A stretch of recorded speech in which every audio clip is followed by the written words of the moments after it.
Good morning students. आज हम लोग शुरू करने वाले हैं decimal representation of rational numbers. सबसे पहले मैं हेडिंग देता हूँ and we will start with decimal representation of rational numbers की डेसिमल। और आज के लेक्चर में हम लोग पढ़ेंगे कि decimal representation of rational numbers क्या होता है, उस पर कुछ प्रैक्टिस प्रॉब्लम्स करेंगे। कौन से डेसिमल रिप्रेजेंटेशन को हम किस तरह से पहचान सकते हैं विदाउट एक्चुअल डिवीजन की वो टर्मिनेटिंग होगा या नॉन टर्मिनेटिंग होगा। तो सबसे पहले हम हेडिंग देते हैं decimal representation of rational numbers और समझने की कोशिश करते हैं कि इसमें क्या क्या चीजें हमको पढ़नी है।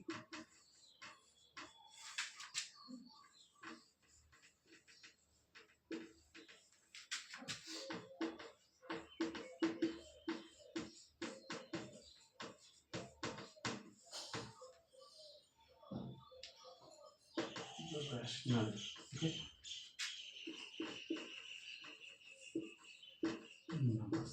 सबसे पहले हम रैशनल नंबर की बात करेंगे। Rational number is a number in the form of P by Q. P by Q के फॉर्म में एक नंबर होना चाहिए जहां क्यू जीरो नहीं हो सकता, फ्रैक्शन की तरह दिखेगा।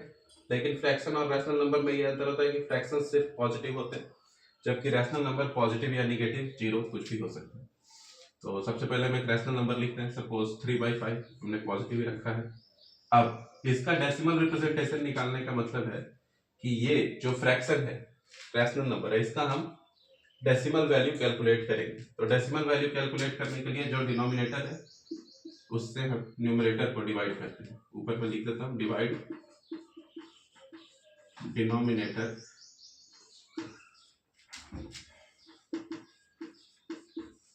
Bye numerator.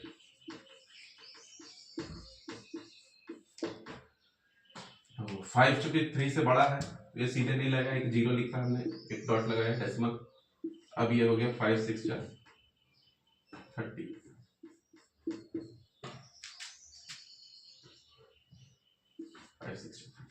तो इसका डेसिमल वैल्यू आया 0.6। ठीक है। अब यहां पे हम देख रहे हैं कि number of decimal places decimal value में कितना है, 1 है। नंबर ऑफ डेसिमल प्लेसेस है 1 1 और डिवीजन कंप्लीट हो रहा है,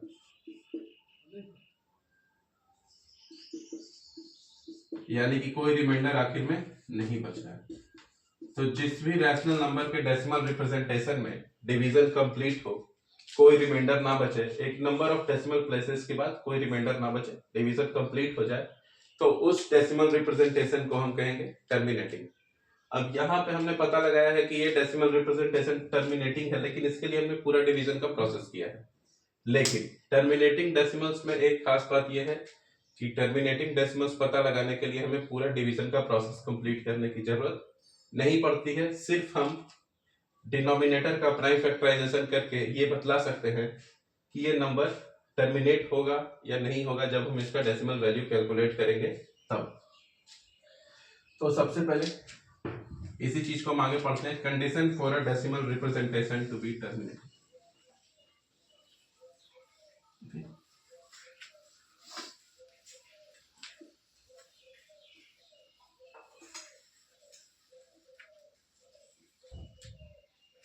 कंडीशन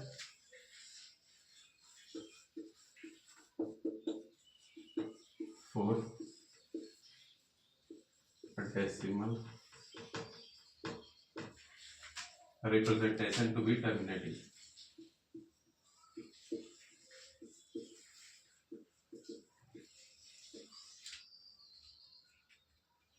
To be okay.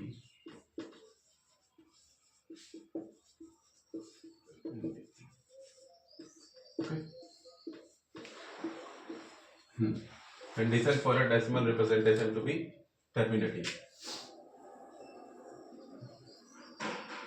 तो कंडीशन ये है कि the denominator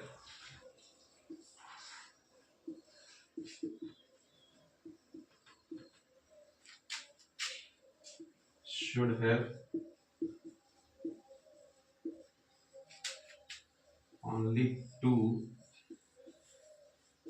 and 5 as prime factors.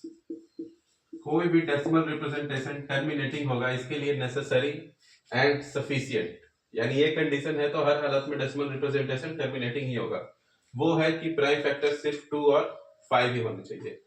तो यहाँ पे कुछ एग्जांपल्स से हम देखते हैं कि बिना एक्चुअल डिवीजन के हम पता लगा सकते हैं या नहीं ये डेसिमल रिप्रेजेंटेशन टर्मिनेटिंग होगा या नॉन टर्मिनेटिंग होगा। ठीक है, तो सबसे पहले हम एक पिछला एग्जांपल ही लेते हैं 3/5। यहाँ डिनोमिनेटर का एक ही प्राइम फैक्टर है, वो है 5। ये डेसिमल वैल्यू भी हमने देखी थी, आई थी 0.6, जो कि है टर्मिनेटिंग। अभी हम थोड़ा और बड़ा वैल्यू देते हैं, फॉर एग्जांपल 3/125। ये आएगा 0.024। ये मैंने डिवाइड करके कैलकुलेट करा था। ये भी टर्मिनेटिंग है, 3 प्लेसेस के बाद ये टर्मिनेट हो रहा है। तो यहां भी हम डिनोमिनेटर के प्राइम फैक्टर्स देखते हैं, तो इसका प्राइम फैक्टराइजेशन जब हम करेंगे, प्राइम फैक्टर्स, तो इसके प्राइम फैक्टर्स आएंगे 5 × 5 × 5 यानी कि 5 क्यूब। इसके डिनोमिनेटर के प्राइम फैक्टराइजेशन में सिर्फ एक ही प्राइम फैक्टर है और वो है 5, तो ये नंबर भी टर्मिनेटिंग है। अब बात है कि टर्मिनेटिंग नॉन टर्मिनेटिंग, उसके कंडीशंस हमको पढ़ने की इतनी ज्यादा जरूरत क्यों पड़ी। तो इसका यूज है कि कोई भी नंबर रैशनल होगा या इरैशनल होगा, उसके पीछे अगर नंबर इंटीजर वैल्यू नहीं है, एक फ्रैक्शन है, तो वो रैशनल होगा या इरैशनल होगा, या इनकेस अगर एक स्क्वायर रूट है, तो उसके पीछे कंडीशंस जो होती है वो डेसिमल रिप्रेजेंटेशन से ही आती है कि अगर डेसिमल रिप्रेजेंटेशन टर्मिनेटिंग है या नॉन टर्मिनेटिंग है तो रिपीटिंग है। इन दो कंडीशंस में नंबर रैशनल होगा। अगर डेसिमल रिप्रेजेंटेशन नॉन टर्मिनेटिंग और नॉन रिपीटिंग है तो वो रिप्रेजेंटेशन हमारा एक रैशनल नंबर कहलाएगा, वो डेसिमल वैल्यू, अगर वो नॉन टर्मिनेटिंग नॉन रिपीटिंग है। अब टर्मिनेटिंग के बाद हम अगला नॉन टर्मिनेटिंग में जो टाइप रैशनल में आता है उसको पढ़ते हैं, जो है non terminating recurring. Non terminating recurring, तो नॉन टर्मिनेटिंग रिकरिंग की कंडीशन है the decimal value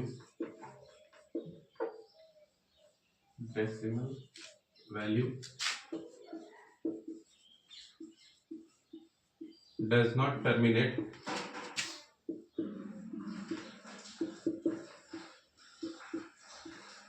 but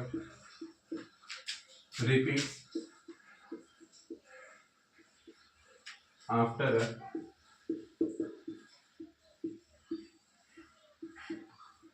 certain number of decimal places। इसकी थोड़ी सी फील लाने के लिए मैं आपको बहुत ही सिंपल एग्जांपल से स्टार्ट करता हूँ नॉन टर्मिनेटिंग रिकरिंग का एग्जांपल। अगर हम 1/3 का डिवीजन करके डेसिमल वैल्यू लिखेंगे तो वो हम लिखते हैं 0.3333 चाहे जितने भी 3 लिखे। यहाँ पे इसका जो डेसिमल वैल्यू है यहाँ पे 3 लगातार रिपीट हो रहा है, तो इसको हम मैथमेटिकली रिप्रेजेंट करते हैं शॉर्ट में लिखने के लिए 0.3। ऊपर में हमें कैसे लाइन ड्रॉ करते हैं 0.3 बार या 0.3 रिकरिंग। तो यहाँ पे एक डिजिट है 3 और वही बार बार आ रहा है। अब ये डेसिमल रिप्रेजेंटेशन हमारा कभी भी टर्मिनेट नहीं हो रहा, मतलब ये नंबर हमारा कभी भी डिवीजन कंप्लीट नहीं हो रहा है, लेकिन ये नंबर क्या है, रैशनल है 1/3 जैसा कि हमको दिख रहा है।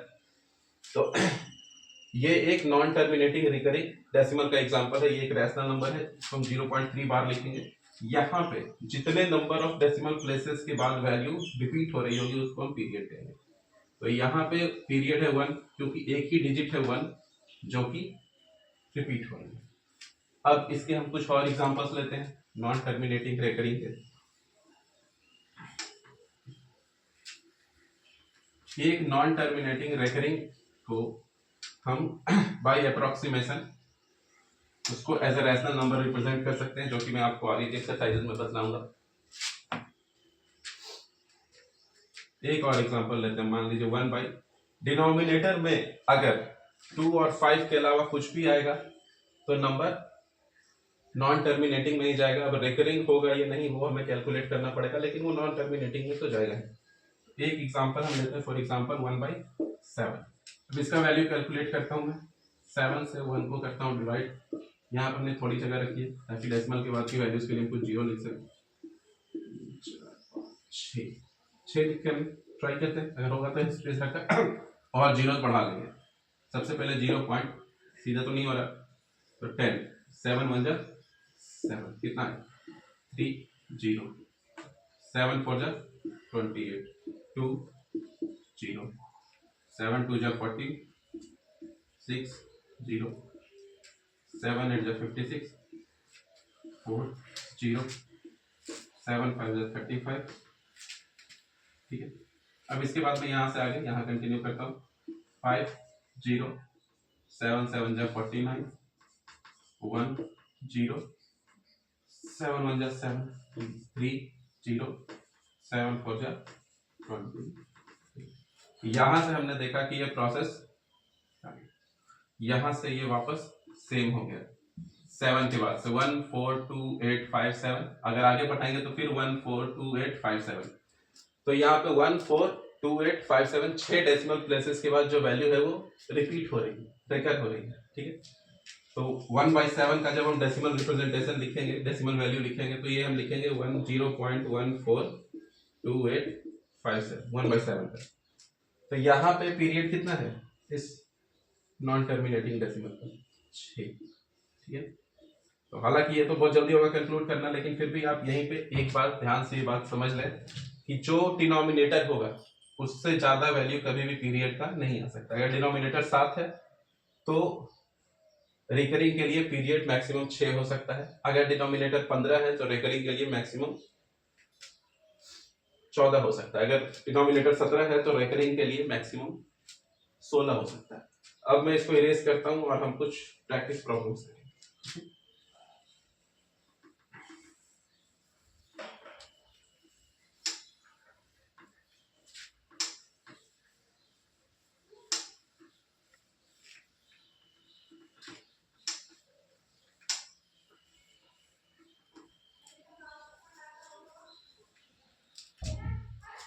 सबसे पहला क्वेश्चन है 3 whole 1/8 in decimal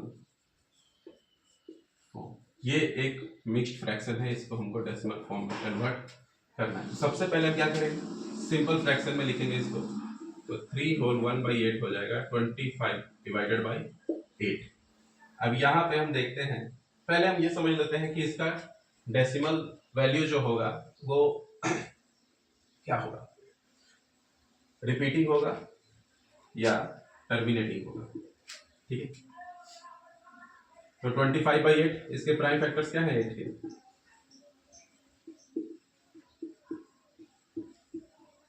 2 into 2 into 2।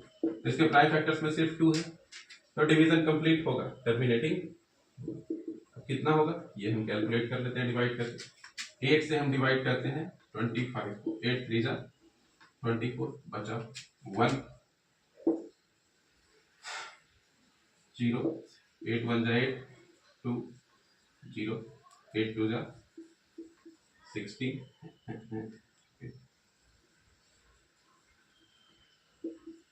4 0, 8 5 जा 40। तो ये आया हमारे पास 3.125। ये इसका डेसिमल फॉर्म में रिप्रेजेंटेशन है, और ये नंबर एक टर्मिनेटिंग डेसिमल है। वैल्यू कैलकुलेट हम डिवाइड करके कर रहे हैं, लेकिन डेसिमल का नेचर कैसा होगा, टर्मिनेटिंग या नॉन टर्मिनेटिंग, ये हमको डिनोमिनेटर के प्राइम फैक्टराइजेशन से भी क्लैरिटी मिल जाएगी। अब हम एक दूसरा एग्जांपल लेते हैं जिसमें कि जो डेसिमल फॉर्म है वो टर्मिनेटिंग ना हो, और वो हम लेते हैं कि 2/11 को हम डेसिमल फॉर्म में एक्सप्रेस करेंगे। क्वेश्चन लिखता हूँ, ये इरेज करके।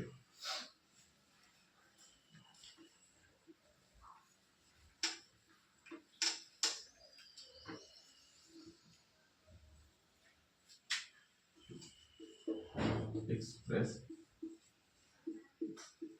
2/11 डेसिमल।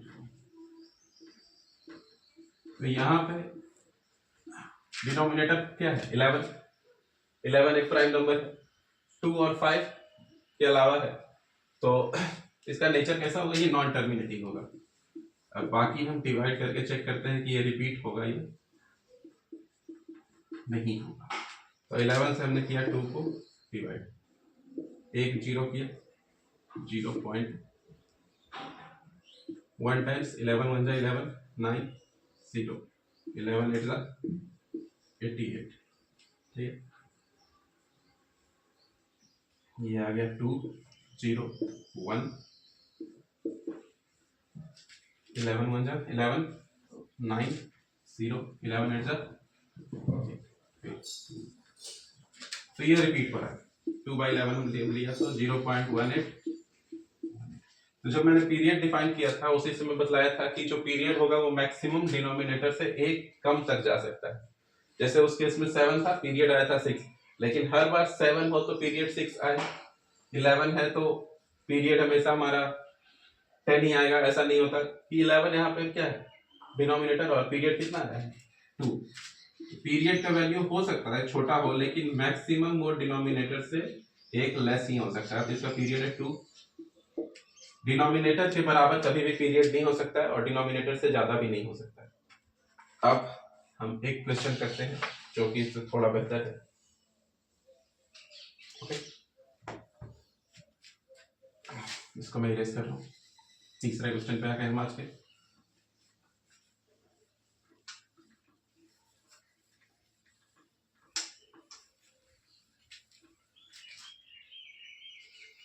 तो इसमें हम 1/7 का डेसिमल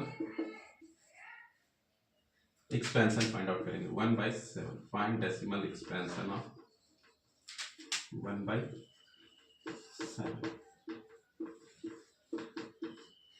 ये मैंने बोर्ड को 2 पार्ट्स में डिवाइड कर दिया पूरा डिवीजन का प्रोसेस करने के लिए।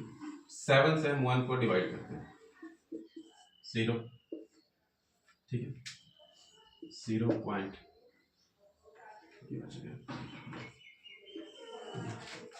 7 1 7 3 0 7 4 28 2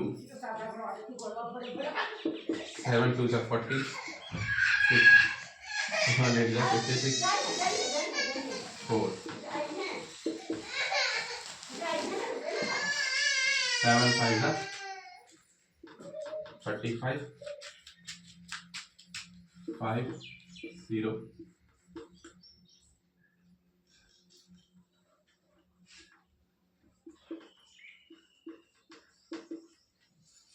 1 0 7 1 7 3 0 7 4 28 2 एक और 0 7 2 40। और इस तरह से हम देख रहे हैं कि आगे डिवीजन कंटिन्यू हो रहा है। तो हमारा जो वैल्यू आ रहा है डिवाइड करके वो क्या आ रहा है 1/7 इक्वल्स टू 0.142857। ऊपर हमने रखी पीरियड कितना है 6 और ये कितना है डिनोमिनेटर 7। तो पीरियड जो है वो डिनोमिनेटर से एक कम है जैसा कि हमने पहले ही बताया था। अब 1/7 की वैल्यू अगर हमको पता है गिवन है कि 1/7 की वैल्यू पता है 0.142857, तो हमसे पूछा जाए कि 2/7 कितना होगा, 3/7 4/7 5/7 6/7, तो वो हम कैलकुलेट कर सकते हैं। क्योंकि डिनोमिनेटर सेम रखते हुए न्यूमरेटर चेंज कर रहे हैं, तो जो हम न्यूमरेटर रख रहे हैं 1/7 के अलावा उतने टाइम हम मल्टीप्लाई करते जाएंगे तो उनको वैल्यूज आती जाएंगी। उनके लिए बारी बारी से अलग अलग डिवाइड करने की जरूरत नहीं पड़ेगी। तो ये 2/7 इक्वल टू हो जाएगा 2 इंटू 0.142857। इसको हम लिखते हैं, कैलकुलेट करते हैं। तो 7 2 जा 14, 1 5 दूनी 10 और 1 11, 1 8 दूनी 16, 1 17, 1 2 दूनी 4 1 5 4 दूनी 8 और 2 1 जा 2 0.2857 आगे ये रेकरिंग ऐसे ही चलता है।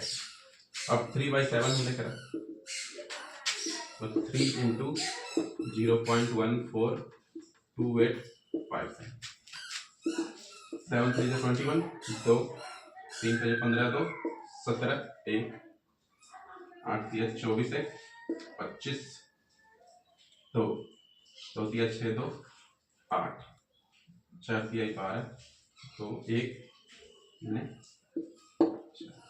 0.428571 4/7 एक मिनट कर देता हूँ। बचे हुए दो आप खुद करके देखिएगा 5/7 और 6/7। इसी तरह से उसको 5 और 6 से मल्टीप्लाई करना है किसको 0.142857 और 57 0.142857 को 5 और 6 से आप मल्टीप्लाई कीजिएगा तो बाकी दो वैल्यूज निकल आएंगी। 4 7 जा 28 तो 5 4 जा 20 और 2 5 8 4 जा 32 और 2 34 3 2 4 जा 8 और 3 11 1 4 4 जा 16 प्लस 1 17 1 जा 0.571428। ठीक है तो ट्राई करेंगे आप फाइंडिंग आउट 5/7 है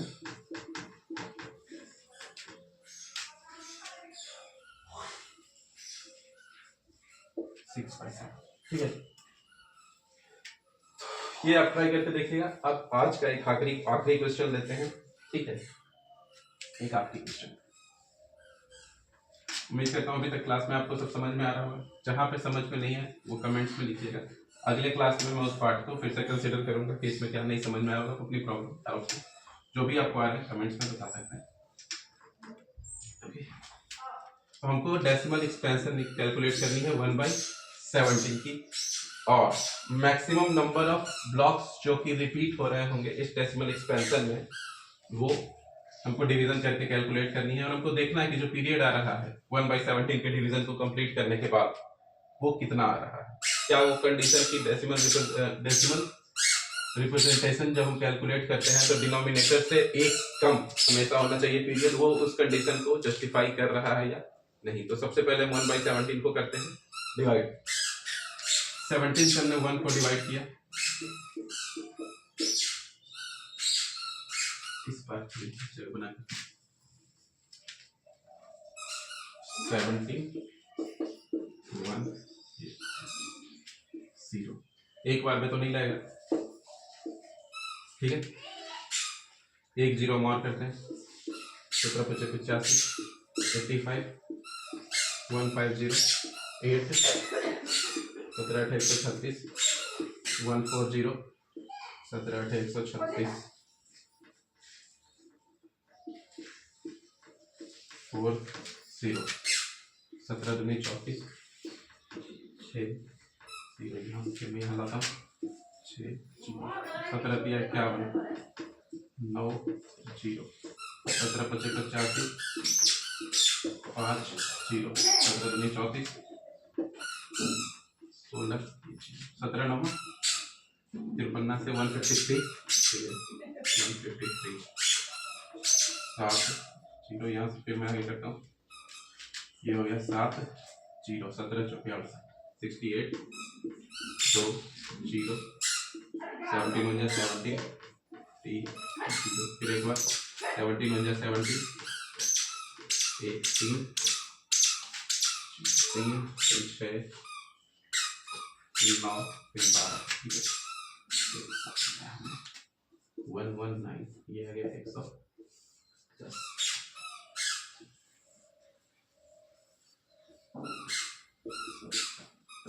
17 छक्के 102 8 0 17 चौके 20 7